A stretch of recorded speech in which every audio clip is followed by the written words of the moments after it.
And one of the things that is the most disgusting for me as Senator Sifuna and SG of ODM is that some of these characters have been running around wearing ODM colors, calling themselves founder members of ODM. Although I know the names of the judicial officers who are involved in the cases in Tanzania, I have not mentioned them. We want a country where human rights, human dignity is respected. When you hear somebody say, you can arrest these people, and he uses words like Finya Wao, you sound like a Kanu youth winger from 1991. You're giving me nightmares, Honorable Speaker. You are told, Honorable Speaker, if you flash the two-finger salute, they will cut one so that it remains the one that was representing Kanu. You know, Honorable Speaker, I had the seconder of this motion, the Honorable Senator for Nandi, Samson Cherargei Kiprotich, speaking about the death of Albert Ojwang in the cells at Central Police Station, as if he was not aware that when that happened, in fact, in that specific police station, there were CCTV cameras installed in that particular station. But what we have been told by IPOA is that somebody was bold enough to disable or to mess with the footage that would have captured the moment at which we lost our brother, Albert Ojwang. Yes. And Mr. Speaker, this is the reason why context of the behavior of police officers, the context of the behavior of public officers is extremely critical. We, as Kenyans, when we passed this constitution, Honorable Speaker, we were in a certain frame of mind. Mr. Speaker, if you want to know the frame of mind that Kenyans were in, you have to go to the preamble of the Constitution. And Honorable Speaker, because I like to teach, you will explain what the context of the Constitution is when we were passing it. If you look at the preamble, Honorable Speaker, Kenyan people committed to nurturing and protecting the well-being of the individual, the family, communities, and the nation. Those of us who went to proper law schools know that when names or words are used in a certain order, it is not a fluke. There is a reason why it starts with the individual, the family, communities, and the nation. Honorable Speaker, we have another basic principle, the frame of mind that Kenyans were in when we were giving ourselves this constitution, because they say it's a very progressive document, but it required a very specific kind of government to be able to ensure that it is implemented. And that government is specified under the preamble that it has to be a government based on the essential values of human rights, equality, freedom, democracy, social justice, and the rule of law. Again, Honorable Speaker, when phrases are used one after the other, it is important for you to pay attention to the order in which they are used. Here, we started with human rights. It was deliberate, Honorable Speaker. Mr. Speaker, because of the history of this country, with police brutality, abductions, detention without trial, torture, kidnappings, we went ahead and provided, Honorable Speaker, that there are four specific rights that cannot under any circumstances, Honorable Speaker, be derogated from. And those rights are enumerated at Article 25, I think. Let me just read it, Honorable Speaker. Article 25, which is the only article that talks about fundamental rights and freedoms that may not be limited. So it doesn't matter the circumstances. You cannot derogate from these rights. And they are, number one, freedom from torture and cruel, inhuman, or degrading treatment or punishment. Freedom from torture, cruel, inhuman, or degrading treatment or punishment. Number two, Honorable Speaker, freedom from slavery or servitude. Number three, the right to a fair trial. And lastly, Honorable Speaker, the right to an order of habeas corpus. The right to an order of habeas corpus for those farmers in the House, like Senator Methu, is an order for the production of somebody who is in the custody of police officers.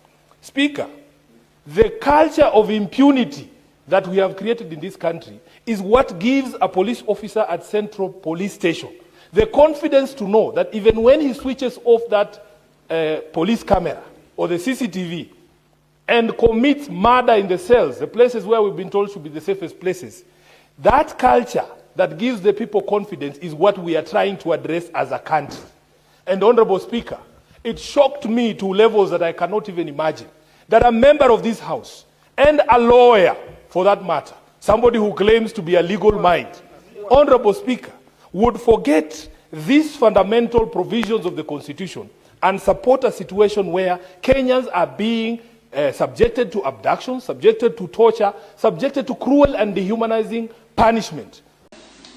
Mimi nataka nimuulize Mheshimiwa Samia Suluhu Hassan, Mheshimiwa Museveni, I want to ask President Museveni and President Samia Suluhu Hassan, if you get any busybodies activists who want to destabilize the sovereignty and the peace and tranquility of your country, finya hawa, warudishe nyumbani tuwamalizie. Honorable Speaker, there was a very serious case of some of our activists who went to stand with our brothers in Tanzania. My good friend, the chairperson of Chadema, Tundu Lissu, who has been facing treason charges. My brother John Heche, who was arrested at the border of Tanzania when he was coming to mourn Baba, somebody who has been his friend for many years. When some of our colleagues here, including respected people, tried to go there to stand in solidarity with these great movers, members of the democracy movement, they were subjected to some of the most inhuman things that you will ever have to countenance and go through. I hear people calling themselves Kalenjin warriors on the floor of this House. Some of the things that we heard from Boniface Mwangi, I would want to know why a Kelenjin warrior would wish any of that punishment and mistreatment on any human being, Kelenjin warrior or not. Speaker, it disgusts us. And one of the things that is the most disgusting for me as Senator Sifuna and SG of ODM is that some of these characters have been running around wearing ODM colors, calling themselves founder members of ODM. Mr. Speaker, they say birds of a feather flock together. Those are not our colors. Those are not our people. Those are not our values. The ODM party, Honorable Speaker, is the party that is known for justice. We are the manufacturers. We are the birthers of this constitution. There is no way, Honorable Speaker, we will associate with characters who run around saying people should be subjected to inhuman and degrading treatment. Senator Sifuna, so, there's a point Speaker, of order. There's a point of order. What's your point of order, Cherargei? Mr. Speaker, I raise understanding on the 101.1. I've heard Senator Sifuna mention a number of names and the judicial conducts like Tundu Lissu, Heche, that come from Tanzania. It's on record. Here, Mr. Speaker, when you read understanding 101.1, it says neither the personal conduct of the President, nor the conduct of the Speaker or of any judge, nor judicial conduct of any other person performing judicial functions, nor any other conduct of head of state or government or the representative of Kenya or any friendly country, or the conduct of the holder of office whose removal from such is dependent upon decision of the Senate shall be referred adversely except upon a specific substantive motion of which at least 3 days notice has been given. The reading, the upshot, is it in order for Senator Sifuna to refer to other matters? We are aware that Tundu Lissu is undergoing judicial process in Tanzania. It is on record. But is it in order for him to refer to such matters in a friendly neighboring country without a substantive motion, which we don't have a problem? If he brings it, it would be in order. Is it in order, Mr. Speaker? Can he withdraw and confine himself within the standing orders, Mr. Speaker, of Standing Order 120 of the standing orders? You should listen. Honorable Speaker,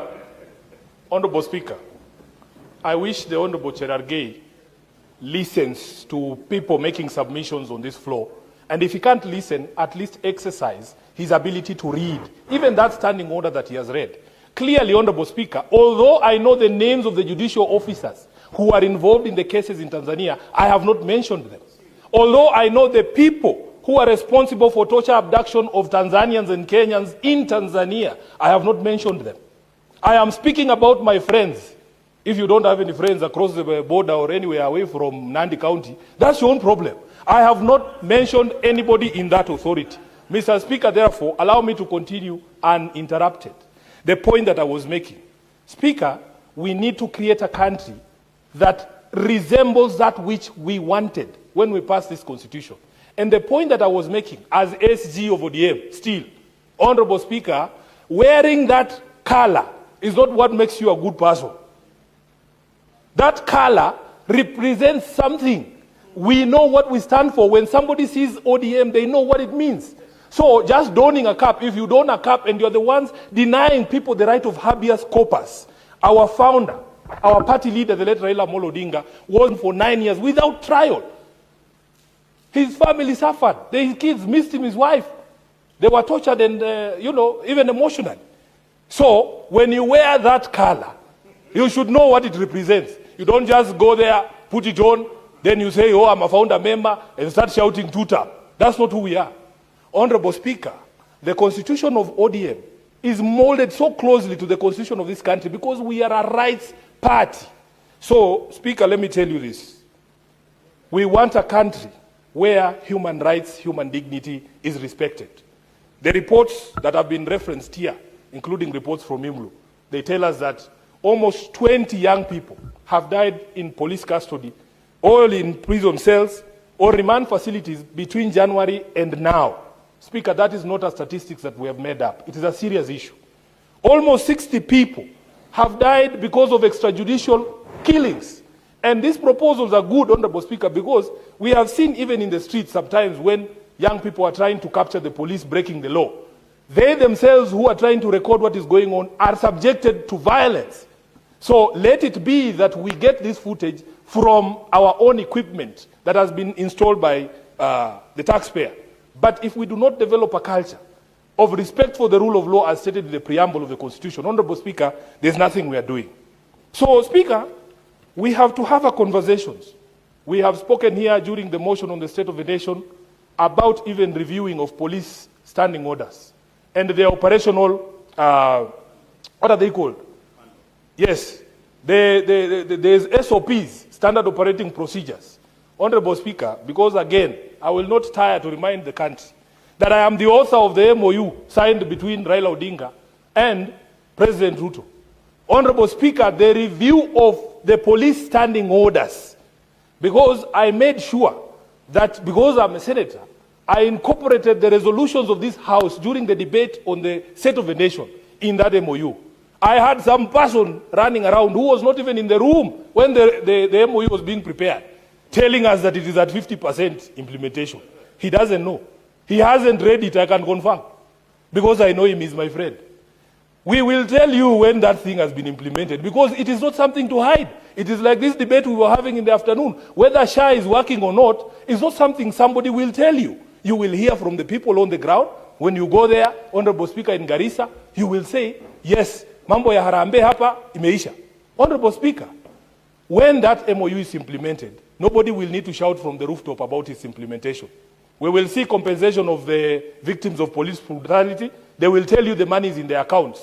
They will tell you that the SOPs, the standard operating procedures of the police, were brought to this House. They have been amended, and now we have a people-friendly police force or service. Honorable Speaker, they will tell you that devolution is working. Those are the things that we incorporated in that. And we want to urge Kenyans, Honorable Speaker, not to fall into this trap of encouraging a clawback of all the gains we've had. Honorable Speaker, the things that are happening in our neighboring countries, they used to happen here. They used to happen here. You remember the fight we had about constitution or reconstitution of the IEBC. You hear the stories from our neighbors where they are still in the era where the president just determines who's running the election. You know, when we hear those things, Honorable Speaker, we are transported back to 1992, over 30 years ago. When you hear somebody say, you can arrest these people, and he uses words like finya wow, you sound like a Kanu youth winger from 1991. You're giving me nightmares, Honorable Speaker.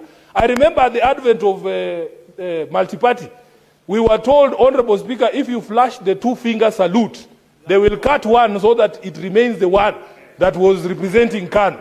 That is the same language we are hearing from people in this House, and they call themselves founder members of ODM. Shindwe kabisa. I thank you, Honorable Speaker.